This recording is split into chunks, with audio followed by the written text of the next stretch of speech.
I never thought I'd be telling this story. At 60 years old, after teaching elementary school for nearly 3 decades, I was ready for a quiet life. My days were simple: tending to my garden, reading on the porch, and keeping up with my sister Clara, who lived just down the street. The house I lived in wasn't just a house. It was the one my late husband and I built together, brick by brick. Every corner held a memory. Every photo on the walls told a piece of our story. It was my safe place, my sanctuary. For years, I lived alone here after my husband passed, and though it was sometimes lonely, it was also peaceful. My son Daniel would visit on weekends, and those visits were the highlight of my week. He was my pride and joy. Smart, hardworking, with a kind heart. I always told myself I'd never be one of those mothers who couldn't let go of her child. I wanted him to live his life, to be happy, to have a family of his own. And then came Sophie. At first, I was happy for him. He had met this beautiful, ambitious young woman, and he fell for her quickly. When he brought her to meet me, she smiled sweetly, complimented my cooking, and called me Mom right away. I thought, what a blessing. It'll be nice to have another woman in the family. After their wedding, they lived in an apartment across town, and I thought that was how things would stay. But one evening, Daniel sat across from me at the dining table, fidgeting with his fork like a nervous little boy again. Sophie sat beside him, holding his hand tightly. "Mom," he started, "our lease is ending soon, and, well, we were thinking of moving in here for a while, just until we save up for a bigger place." I forced a smile, even though my heart skipped a beat. I had grown used to my quiet routine, and the thought of sharing my space again made me uneasy. Still, I told myself it was temporary. I told myself this was what family was for. "Oh, of course," I said, pushing my hesitation down. "This is your home, too." Sophie squeezed Daniel's hand, then turned to me with that dazzling smile. "Thank you so much, Mom. You don't know how much this means to us." That night, I walked through the house alone, touching the walls, the banister, the photographs. I tried to imagine the rooms filled with new laughter, new footsteps. It felt strange, but I told myself it would be fine. After all, they were family. What I didn't realize then was that letting them in would change everything. At first, everything seemed fine. Sophie was polite, even helpful. She'd cook breakfast some mornings, tidy up, and talk about how grateful she was that I'd opened my home to them. I admit, part of me was relieved. I thought maybe it would be nice to have the company, to hear young voices in the house again. But it didn't take long before I noticed the small changes. They started so subtly that if I mentioned them to Clara, she'd just say, "Maybe you're overthinking it, Margaret. Young people like to do things their own way." The first thing Sophie did was move the living room furniture around. I walked in one afternoon to see the sofa angled differently, the family photos taken off the mantel, and my late husband's favorite chair pushed against the wall like it was some useless old relic. "Oh," she said when she saw me standing there, "I thought this way made the room feel more open. Don't you love it?" I forced a smile. "Well, your father-in-law loved that chair by the window. He said the light was perfect for reading." Sophie tilted her head, smiling that same polite smile. "Yes, but Daniel and I don't really sit by the window. We like to watch TV together, so I wanted to make it cozier for us." I wanted to protest.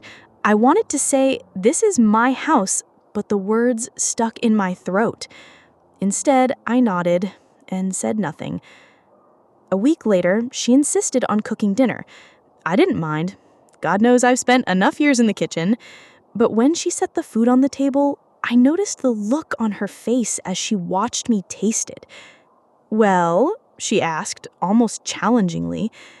"It's lovely," I said, though it was so heavily spiced I could hardly swallow it. She smirked and then laughed. "I know you're used to simpler recipes, but Daniel loves it when I cook like this. He says he's been eating bland food for years." The words stung more than I expected. bland food? I raised him on those meals. Meals his father loved. Meals that built this family. And now, sitting at my own table, I suddenly felt like a guest in my own home. But it didn't stop there.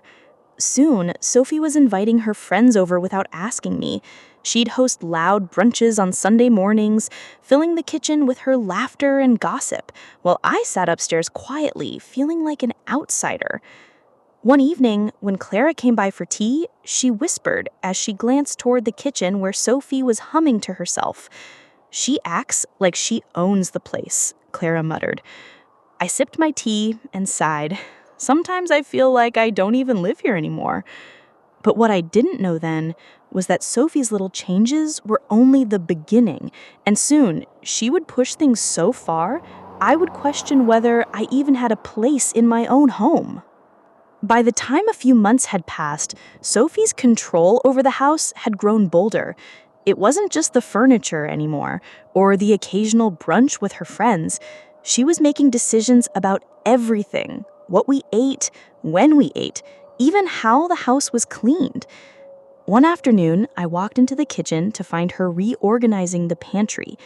"Margaret, I thought it would be easier if we grouped things by expiration date," she said brightly. "You always put the cans in the back, and Daniel can never find anything." I froze for a moment. Grouped by expiration date? That's how I've kept this pantry for decades. I wanted to argue, to say, "This is my home, I know where everything is." But Sophie's smile was so sharp, so certain, that my words faltered. Then came the decorations. Sophie decided the living room needed a fresh look. She replaced my husband's framed photos with glossy art prints she picked out. She even suggested that my old family portraits looked dated. When I tried to gently protest, she laughed softly.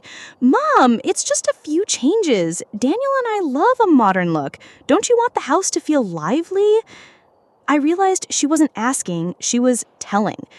The room that had been my sanctuary now felt like a showroom for her tastes. What hurt the most was Daniel. He didn't say anything at first, but gradually he started agreeing with her. "I like Sophie's ideas," he said casually one evening. "Maybe we can try some of them, Mom. Just for a change." My chest tightened. "A change doesn't mean erasing memories, Daniel." "I know, Mom, but Sophie she knows what she wants." That was the first time I felt a real wedge forming between us. I thought I raised him better. I thought he'd see that Sophie's charm had a hidden edge, but his eyes did not betray any doubt. They were loyal to her. Things escalated further when she began openly hosting gatherings in the house without consulting me. One Saturday, I came home from a walk to find half a dozen of her friends in the living room, laughing loudly, rearranging chairs, and even moving my husband's old record player to a corner. "Mom, don't be shy. Come say hi," she called, waving me over like I was a guest.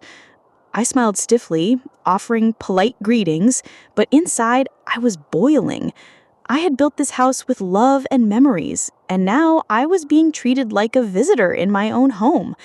And then came the moment that made my blood run cold. Sophie sat me down one evening, her hands folded neatly, her smile sweet but calculating. Margaret, Daniel and I have been talking. Maybe it's time you consider moving into a retirement community, somewhere cozy. You'd love it, and we could really make the house ours." I blinked, trying to process her words. Moving out? Of my own home? Before I could respond, Daniel nodded slowly, as if he had been persuaded by her logic. "Mom, maybe she's right. It could be nice for you." I felt my heart shatter in slow, quiet pieces, not just because Sophie wanted me out, but because my own son didn't defend me. And in that moment, as I stared at the familiar walls of my home, I realized that something inside me had to change. I could no longer sit quietly and watch Sophie take over. But I didn't realize then, the way I would fight back would be nothing like she expected. That night, I sat alone in the living room. the dim light from the lamp casting long shadows across the walls. The house felt colder than ever, though it was still the same walls, the same floorboards, the same memories.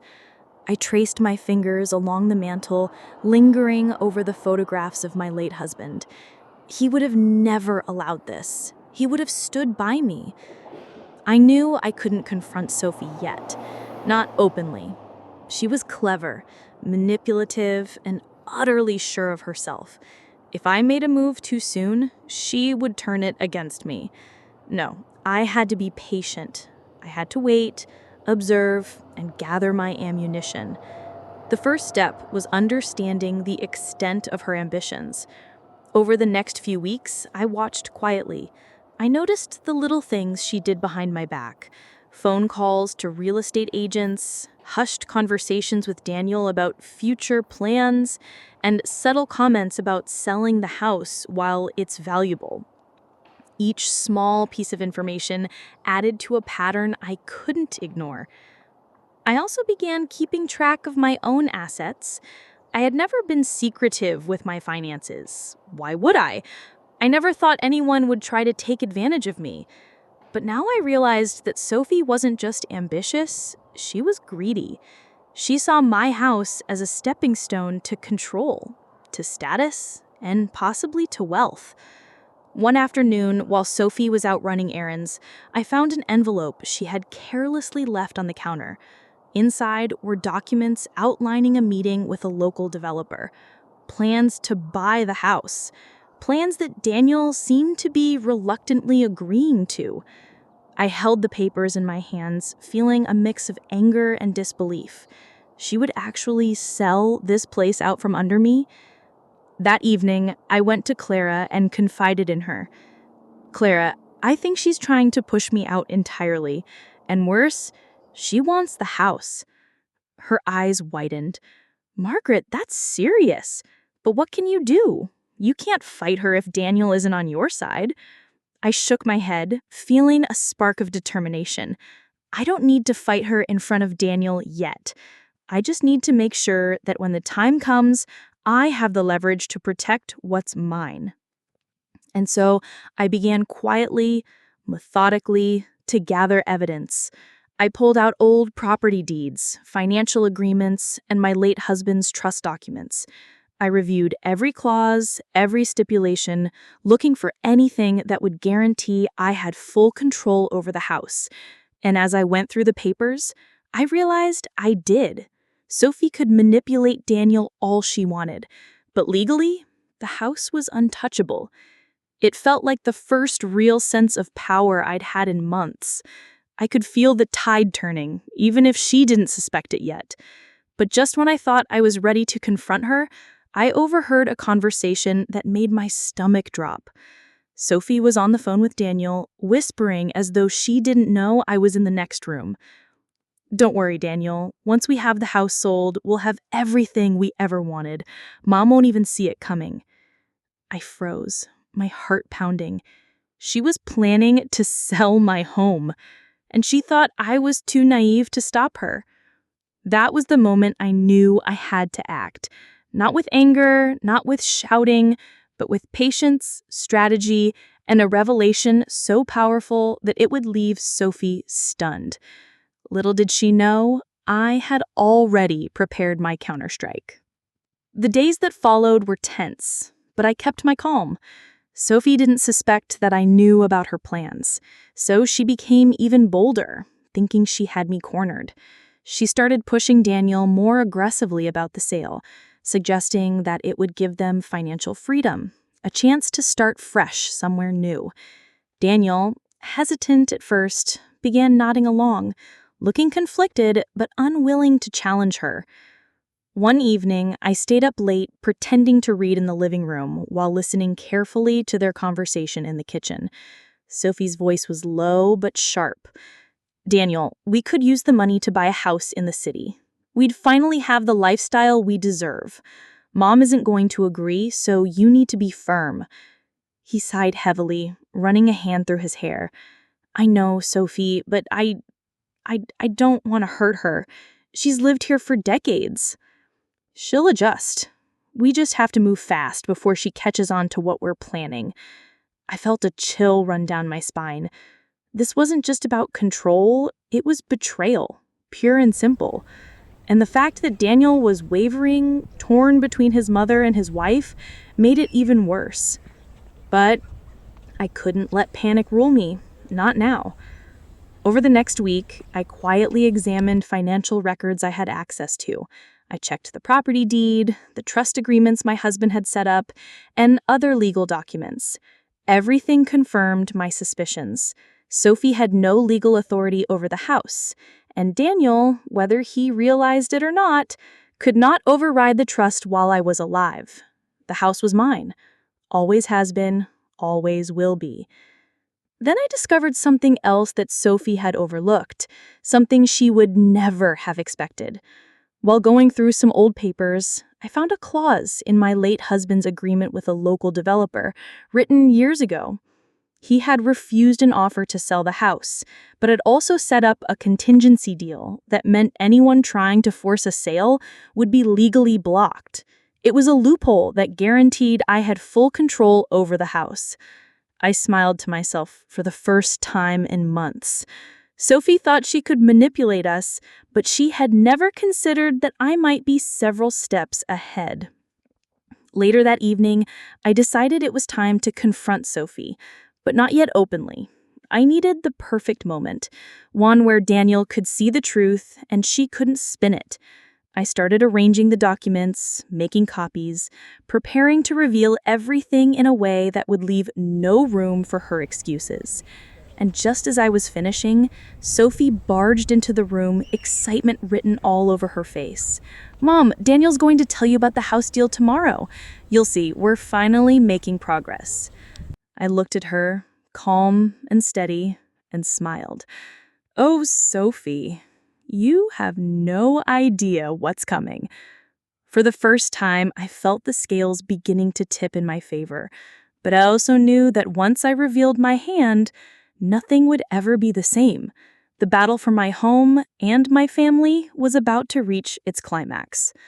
Little did Sophie know, the moment I had planned would leave her shocked and humiliated in a way she never imagined. The next evening, I called Daniel and Sophie into the living room. My voice was calm, steady, and deliberate. I had prepared every word, every document, every piece of evidence. Sophie, sensing my seriousness, raised an eyebrow but tried to smile through it. "Mom, what's going on?" Daniel asked nervously. "I think it's time we had a little family conversation." I gestured to the papers spread across the coffee table. "Sophie, Daniel, sit down. I want you both to understand something about this house, our home." Sophie scoffed lightly. "Margaret, we've been talking about this for months. Daniel and I—" "No? Interruptions? Please, just listen." I began explaining slowly, deliberately, tracing the timeline of my late husband's decisions, the trust he had set up, and the legal protections that ensured the house would remain in my control. I watched Sophie's smile falter slightly, her confidence beginning to crack. "These documents," I said, holding up the papers, "show that the house cannot be sold without my consent. Not now, not ever while I'm alive. Any attempt to force a sale, Sophie, will be null and void. Legally, you have no power here." Sophie's lips pressed into a thin line. She tried to interject, but I continued. "And, Sophie, Daniel, I also know about the plans you've been making behind my back. The developer you contacted, the secret conversations, I have copies of those too." I watched as color drained from Sophie's face. Her eyes darted to Daniel, who looked equally stunned. "Mom, I didn't think—" "You didn't, because you didn't know. You didn't think because you were convinced this house wasn't mine to protect anymore. But it is, and I have every right to defend it." Sophie's voice was trembling now. "Margaret, I didn't—" "You did, Sophie. You tried to push me out, manipulate my son, and sell the house without my consent. But your plans, they've failed. I set the documents down, looking each of them in the eye. And the truth is, no amount of charm, manipulation, or pressure can change that. For a long moment, there was silence. The air felt heavy, electric. Sophie finally sank into a chair, defeated, her usual poise gone. Daniel sat frozen, realizing for the first time how close he had come to letting someone take a